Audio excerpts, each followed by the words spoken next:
Hey, whiz good dog. Today we're going to be talking about bears. Not those kinds of bears, these kinds of bears. In the past week, if you've been on Twitter or the feminist side of TikTok, you might have caught wind of this whole debate where women are saying that they would rather be with a bear in the middle of the forest than a man. The first half of this video is going to be us looking at memes because some of them are really funny, and the second half is going to be us debating this topic to see who is in the right, the feminist or the average man. Now remember that bear gay culture thing I showed at the first few seconds of the video? It's totally possible that when some people in this argument refer to a bear as opposed to a normal man, they're really referring to a bear that's a big overweight hairy man, which is a gay fetish thing, you know? And for some reason, the term bear penis has been really popular on Google ever since this bear debate happened. That's kind of funny. Okay, moving on. She had a choice between a man and a bear and chose the bear. This is a certified Beauty and the Beast moment. That's so funny. Your girl and the bear she told you not to worry about. That's hilarious. Bear's on their way to steal your girl cause she don't feel safe enough around you. Brown bear, up to 9 feet tall standing, up to 1,300 pounds, claws up to 4 inches, bite force 1,200 psi, pelt fur up to 5 inches, speed up to 35 miles per hour. Kyle, 5'10", 174 pounds, project engineer, said hi to you at the gym. The Joe Rogan Experience, interviewing the Alaskan grizzly bear. Joe, these women just don't understand. I'd maul them. Breaking news, okay? Taurus mauled after rolling down window to take selfie with bear. I thought he wanted to be friends, the victim's friend said of the wild bear. I'm glad I'm stuck with you instead of a man, tee-hee. Rah. If this guy's bothering you, put your ponytail on your other shoulder, and I will maul him to death. He's giving me the creeps. Okay, that's as funny as it gets, so let's move on to the debate on whether or not women should really choose a bear over a man. An actual bear, not a big overweight hairy man, okay? But first, you thought the memes were over, but I still have some memes to integrate into this conversation. I'll go with the statistics. I choose the bear. Oh yeah? Well, I'll go with the statistics too. What race is the man? Dun dun dun. It's all starting to make sense. The bear is tall, unemployed, brown, doesn't raise any kids, multiple baby mamas, and violent. You see, all these feminists, if they prefer any man, then it would be a big black man that has large BBC.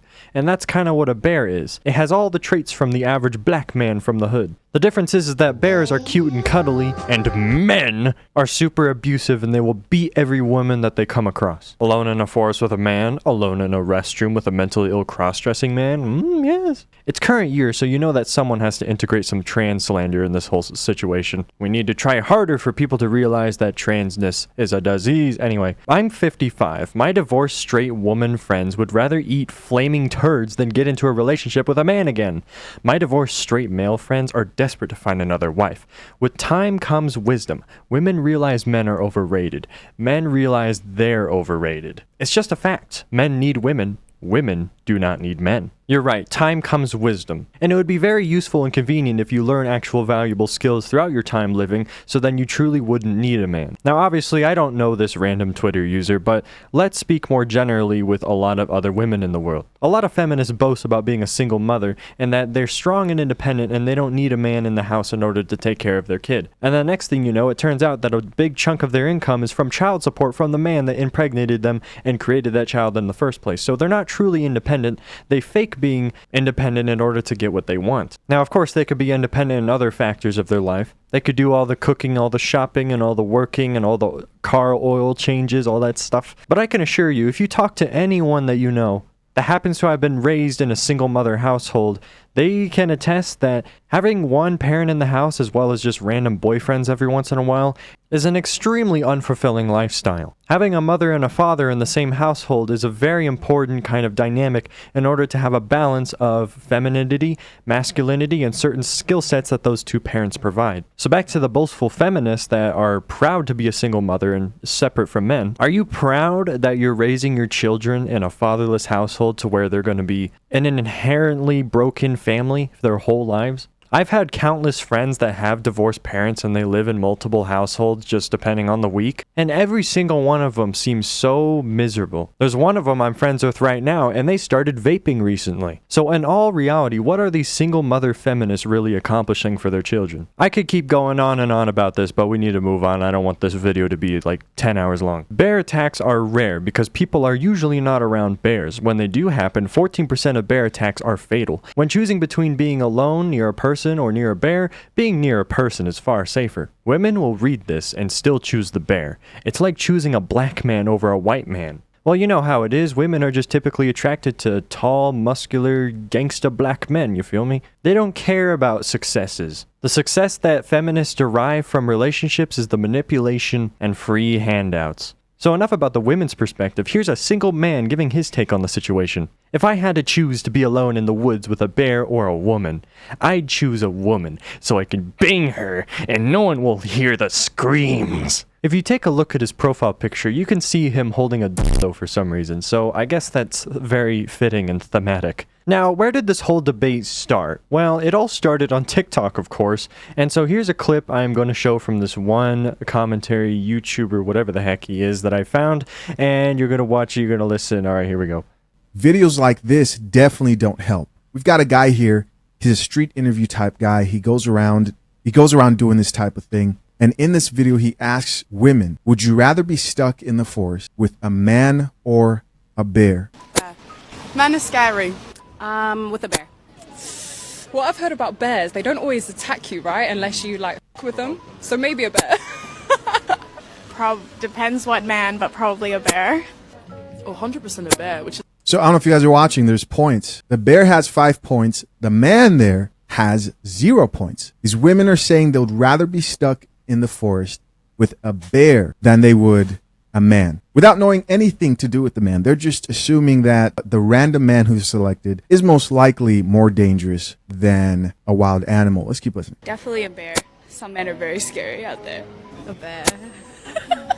I would say a man.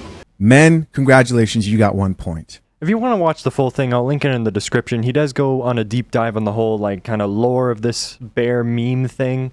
But I just want to speak and give my thoughts on this whole kind of concept here, a bear or a man. Very interesting. Now, there are two different kinds of people that interpret this question. The ones that take it literally and the ones that kind of get the message and then they answer it properly. Now, a lot of the memes that I showed at the beginning of this video here are people taking it literally. And then, you know, after those unserious memes, I went on to the serious ones and it was people kind of interpreting it in a way where it's actually meant to be interpreted. Now, how it's meant to be interpreted is men treat women so badly that women are going to resort to being around a bear in the middle of the forest because being mauled by a bear is better than being abused by a man. Which obviously is an outrageous claim and rather ridiculous and immature, but that's kind of the point. If yo girl is telling you that she would rather be stuck in the forest with a bear than be with you for another second, then you need to look within and figure out what's the matter with you as a man in the relationship. So in that regard, this hypothetical situation kind of makes sense.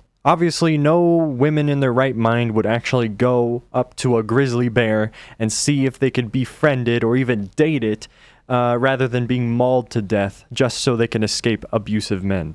The end goal of modern feminism is for all women to have special treatment. They want all men to be oppressed and or killed. That's the radical side of it anyway. Just because some of these feminists have a bad experience with 1, 2, or 3 men in their lives, it automatically labels every single man in the world as bad and evil. Which of course is an extremely unfair and immature assessment. A lot of these feminists, their standards for dating is very high. Or sometimes it's too low. They're going for guys that probably will manipulate or abuse them. And so it's the feminist's job to choose which man would truly be better for them. Either that or they could become lesbian and just ditch the man thing. So, in conclusion, you wouldn't want to choose a bear, obviously, because what you need to do is find a better man. Find a man that is right for you. Move out of California and Florida. Go somewhere that's like a more smaller town where people are more respectful towards each other. I personally don't have to deal with women like this all that much because where I live, people aren't like this. At least not generally. The majority of the feminists at my school are the gay and trans kids, so I don't really hang around them that much anyway, so yeah, I'm free. But I'm gonna graduate soon and I'm gonna go to college and then I will have to deal with people like this, yippee. But yeah, I guess that's about it. I wish I can say things that are more transformative, but I really didn't want to make a video today, so I'm just pulling out the slop. It's literally Sunday. I was supposed to make this video yesterday, but I'm late and stuff. And I could have talked about the Drake versus Kendrick Lamar diss track situation, but I looked into it and I, looked into the lore and why they're dissing in the first place, and I do not care. It is so uninteresting to me. I find this bare woman feminist thing a lot more interesting, okay? But then there's also an update on the Think Before You Sleep and Illymation and Noah Samson stuff, because Noah Samson is in the loop now. He made a hit piece on Think Before You Sleep accusing him of being the reason why Illymation was doxxed, which is half true, but not totally, and so he's, I'm waiting for Think Before You Sleep to respond to it, and then I'll make a video about it, so, that's why I'm not doing it right now. Anyway, I'm just going to end the video, okay? Sub to the second channel, follow the Rumble, Instagram, Twitter, X, TikTok, and join the Discord server. Follow other social media. Bye-bye.